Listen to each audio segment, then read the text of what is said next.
Lucius getting ready to get a bath from Claudia, because Claudia's still there. I guess she's gonna be there for a while. So he pops his leg off. Still fucked up to see him with this Lego attachment leg, and he gets in the tub, and he chilling, because he don't know shit. He's still out of it. He don't know what the fuck is going on. And then all of a sudden, as he's laying with his head back, you see somebody come in there and try to drown him, and you're like, well, what the fuck? So then, we remember that his mom, Leah, tried to kill him back in the day. So it's a flashback between right now, because she's trying to kill him basically again, because that's all she do anyway. Grandma crazy as fuck. So she got her hand on his throat, and she like, die, motherfucker, die. And then the Baroness comes in like, what are you doing? Oh my God, what are you doing? And she's like, that motherfucker must die. And then she walks off because she crazy as fuck. And that's how the episode started.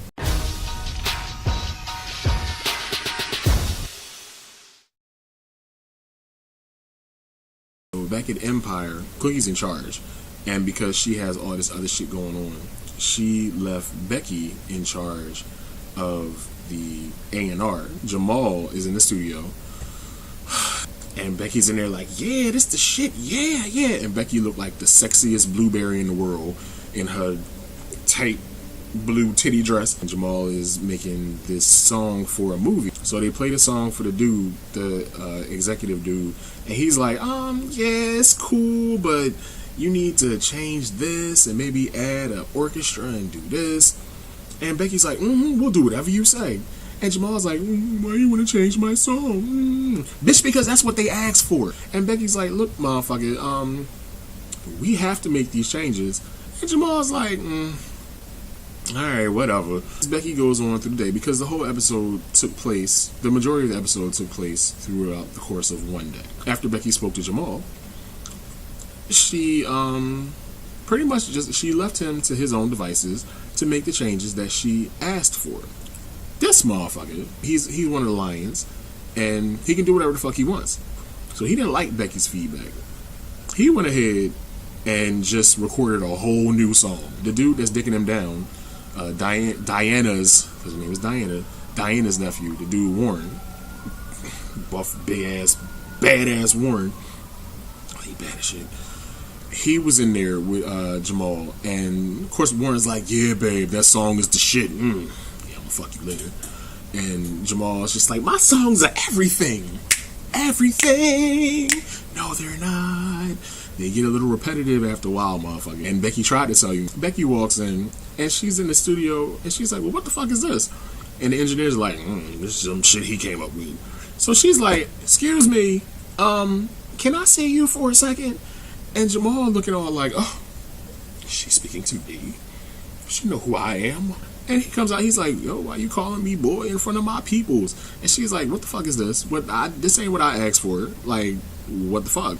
And then Warren come out of nowhere like, but yo, Becky, this what we wanted to do. And she's like, eh. But you know what? That's how you can tell Jamal is dickmatized. Because as soon as she came for Warren, that's when he was like, oh, no, Becky, no, you can't be, Don't you know you just temporary? This ain't your real job. Come on, boo. And he just dipped off. And she's standing there like, oh, all right, okay, you want to play me? Well, I'm going to play you. Y'all remember that drug addict broad, Rumor Willis, was on last season? Well, she came back. They squashed whatever beef they had because, last year she was going to work with Jamal. And then Lucius was like, nah, fuck Jamal, work with me. And she did it because Lucius is the devil. So since Jamal decided that he was just going to do what the fuck he wanted to do, Becky was like, okay, I'm going to give your song to Tori, because the girl named Rumor Willis' name is Tori on the show. So at the end of the episode, Jamal and Warren probably just came back from one of the side studios fucking. They come back to the conference room. Jamal walks in and he's just like, wait a minute now, this song sounds familiar. But that ain't me singing. The music exec for the movie, he was like, I love it. This was a great idea. So the record exec and Tori leaves. Tori runs up to Jamal like, oh my God, thank you so much. Thank you. And he's just looking at her like, bitch. And Becky's just like, I know you must be mad. No, bitch. What you don't understand is that this is my company. You won't have no job next week. Come on, boo. And then him and Warren leave, and Becky's standing there looking like the sexiest, saddest blueberry in the world, with her head down. But at the very end of the episode, she tells Cookie what happens with Jamal. And Cookie's like, well, what did the client think? And Becky's like, oh, the client liked it. Oh, well, that's good. I know you had to fuck Jamal over, but who gives a fuck? Get this bitch the job. And then she walks off. So Becky got the head of A&R job, even though she had to fuck over Jamal. But fuck it. I mean, Jamal rich. He'd be alright. You will remember that last year, Grandma killed Tariq. Tariq was Lucius's half-brother. She jammed something in his neck and killed him.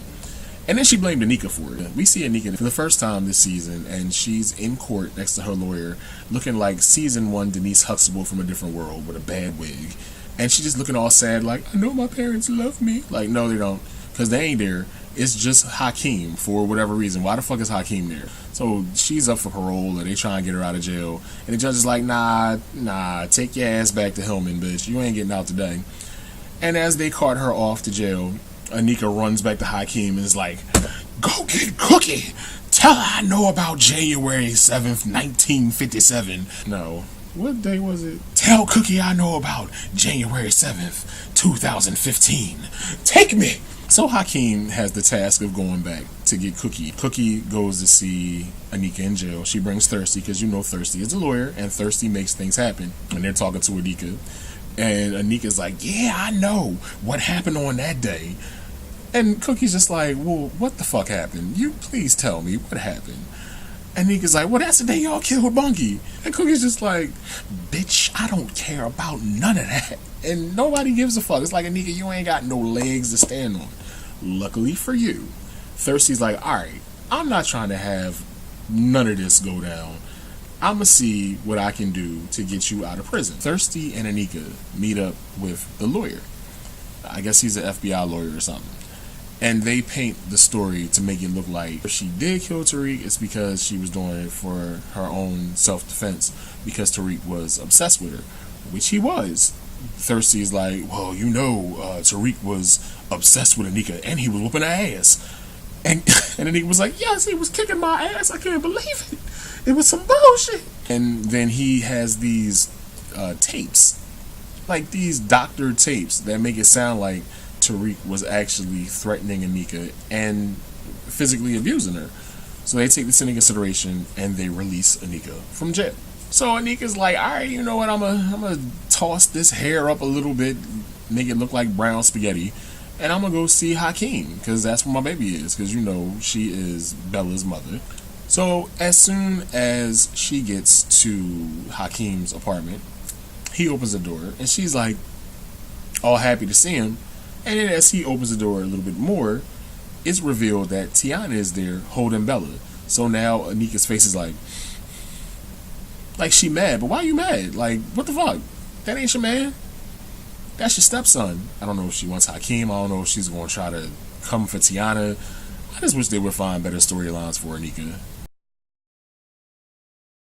Dre been through so much. He been through so fucking much. Dre is setting up a meeting so he can sell Empire Extreme, and he already talked to Cookie. He like, look, we trying to get rid of this shit. We don't want it no more. Much like Nessa. Where the fuck is Nessa? But you know what? No. Nessa going. Nessa ain't coming back. They probably going Judy Winslow Nessa. Like, she ain't even happened. He just got finished wrapping up the meeting with the executives, or who the fuck ever, to sell Extreme. And as he's standing at the bar, he's joined by a very, very beautiful young lady. It's Tiana Paris. She played Mickey Howard in the Mickey Howard movie. He picks her up, and he takes her back to the room. He getting ready to fuck her. But his dick can't get hard. And she's like, ooh, guess not tonight. So then she dips off. Dre doesn't have another scene until the end of the episode. So he's supposed to be selling Extreme. And the deal is ready to go, is cocked, is loaded, is ready to go.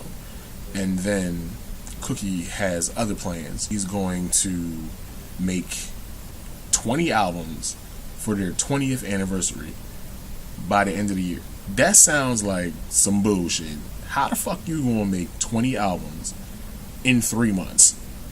Ain't no motherfucking way in hell. Well, Andre ain't like that shit. After he put all his blood, sweat, and tears into Extreme, And now all of a sudden, you just like, nah, we ain't gonna do it. You know you can't fuck with Andre. If you do one little thing to piss him off, then he feels like it's time for him to perform. So he decided he was going to go to Cookie's office and put on a show for her. He started yelling, "What the fuck? I'm the one got to get this money." And Cookie just sitting there like, yeah, really, Andre? He like, no, because it's always me. Jamal don't do nothing. Hakeem don't do nothing. Rah! Basically, Cookie's like, Andre, shut the fuck up. Get the fuck out of my office before I kick your ass, because that's what's about to happen. And then she goes to get the bed. And he's like, oh yeah, let me go. Because she had enough shit going on. She had a lot of shit going on this episode. And now getting back to the storyline that most people only care about, Cookie and Lucius, they're still apart after being together, and now they're apart again because of this dumbass amnesia plotline. He really doesn't know what the fuck is going on. He ain't playing no games. He has absolutely no idea the kind of person that he is. Beginning of the episode, Claudia is in the house, and then all of a sudden she sees these clothes come in, and she's like, excuse me, what's going on? What's going on? So Cookie come in, and she's like, I'm going on, bitch. You need to fix my man. And then she walks off because she's moved back in. She's like, this is some bullshit. I hired you to take care of him in the way where you would make him remember shit, and you sitting up here trying to block memories and shit. Nah, I'm coming back. I'm home. Let's do this. So she takes him to this restaurant. It's called Clem's. And she's like, do you remember anything? He's like, I don't remember nothing. So the dude come over, and he's like, hey, what's up, L? What's going on? You used to come in here all the time. You don't remember? He's like, yes, I do remember. I do. And, what? And the guy, Clem, he's like, yeah, you used to come in here with these bad big jaws. And Claudia's like, can we just get the specials, please? And the dude, Clem, is like, fuck you. So Lucius is like, but why were you so rude? She's like, I just don't want any of the memories to come back. None of the memories should come back. And he's like, okay, whatever. I gotta go piss. So he gets up and hobbles his ass on over to see Clem. Clem told Lucius that he used to come in there with this guy named Eddie. And he told him that the guy Eddie was at a wedding for his niece. So Lucius asks where it is. And while Claudia is sitting there thinking Lucius is taking a piss, he leaves. He just leaves and he goes to this wedding to go see Eddie, who is played by the one and only Forrest Whitaker. So he goes to this wedding, and he's at the reception. Forrest Whitaker is giving a toast, and then he notices Lucius. So him and Lucius sit down. They're at the table, sitting around, and Eddie begins to tell this story because apparently Eddie and Lucius, they've been friends for over 20 years. So Eddie starts to tell this story. Like, all right, yeah, well, it used to be this dude that used to run spin records on the radio, and you'd have to pay him money to get him to play your music on the radio. So I told Lucius, I was like, yo, just give him some money and don't be cheap. So we went to the studio to meet up with the guy, and Lucius is sitting there like, oh, this is a wonderful story. I guess I gave him some money, and that's how I became famous. Nah, motherfucker, that's not what happened. So Eddie was like, and then as the dude came out, Lucius punched him in the face, and then put him in the trunk. And Lucius is sitting there like, oh. Eddie's like, yo, what's up? You alright? He's like, yes, I'm fine. Take me home. Because Claudia had lost Lucius, she had to tell Cookie, and Cookie was pissed. And she's like, well, what did he say? Where the fuck were y'all? And she tells him about the restaurant and about the guy talking about Eddie. So as soon as Claudia says Eddie, it clicks with Cookie, and she's like, I know how to find him. I know where to get him. I got his number. That's my homie. That's my people. Lucius comes home. He comes back to the crib, and Eddie's with him. So Eddie's at the piano playing If Loving You Was Wrong. Why that song? I don't know. Maybe he was singing it on behalf of Claudia, because she was all in the corner watching like, he's home. I don't like Claudia. I really don't. I don't like her discount bearing his ass. I really don't. I just want her to go away. After Forrest Whitaker plays the song for Lucius, and he's over there like, it's a wonderful song. If loving me is wrong. And then Cookie comes out of nowhere, and she's like, oh, Eddie, thank you for bringing him back. Then Claudia comes. It's time for dinner, Dwight. And Lucius hops his happy ass on up, and he goes off with Claudia. And then Eddie's like, yo, what the fuck is going on here? What the fuck is going on here? Do he know anything? And Cookie's like, nah, he don't know shit. He really don't know what's going on. And Eddie's like, well, why the fuck you ain't telling me? She's like, well, look, nigga, you just got here this season. So he's like, yo, this is what you need to do. You need to make albums, because that's what Lucius would want. He wants music. That's what he wants. So that's how she came up with the idea of this 20 albums and for 20 years, 20 for 20, which sounds so dumb. If she can pull it off, that would be a fucking miracle, especially in 3 months. I don't know how she gonna make that shit happen, but whatever. At the very end of this episode, there's a thunderstorm.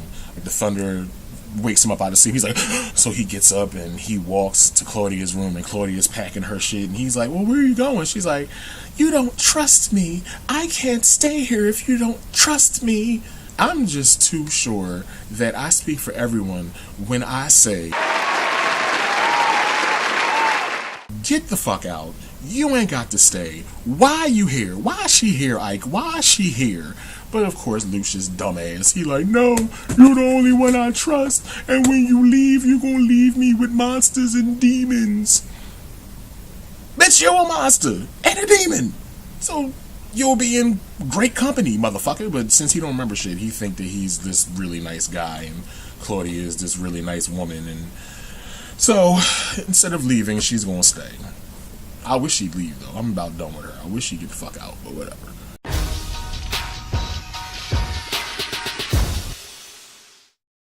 Grandmom Leah, she inadvertently, or probably purposely, admitted to Cookie that she was the one who killed Tariq and set Anika up for the crime. And Cookie was just like, the fuck? They take it upon themselves to call the people at the Looney Bin to come have her reclaim her spot in a rocking chair near a window where she'll never move again, because that's where she needs to be. She comes into the room, Claudia's there, Cookie's there, Lucius is there, and there are these other white people that we've never seen before. And she's looking like, since Dre's storylines are so sad and bad, the girl that he tried to fuck at the bar is actually a detective working with the Las Vegas PD, and they're looking for Juliana. They're not going to find her because she's dead, because Shine killed her. Warren reminds me of D Major. They're almost the same dude, the same build, the same face. If that's the case, then Jamal's a dumbass, because he has a specific type. Men that like to play him. That's his type. And where the fuck is Philip?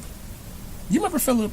The dude that when Jamal was on the pills and he needed help and shit, like, where the fuck is Philip? I thought Philip was his dude. But once again, he's somewhere with Nessa, chilling, waiting. I didn't understand Portia's wig this week. They need to toss that Pointer Sisters wig in the trash. You know how you hit the refresh button? It's time to refresh. It's time to refresh like a motherfucker and just keep refreshing until you get it right. The one outfit, the pink outfit that she was wearing, I thought that was pajamas until I realized it was nighttime at the end of the episode, and she still had the shit on, and she had been everywhere. And I'm like, wait, now those ain't pajamas. That's what she was wearing. And then at the very end, she looked like Norma Desmond walking around, looked like the black Norma Desmond, like she's about to be like, my close-up, please, before, I don't even know. And then the very first thing, she looked like a hooker from Sesame Street. But hey, it's Cookie. You know, she can do no wrong in my eyes. I don't give a fuck what she wears. She could wear a fucking sack with gold rings, and I'd be like,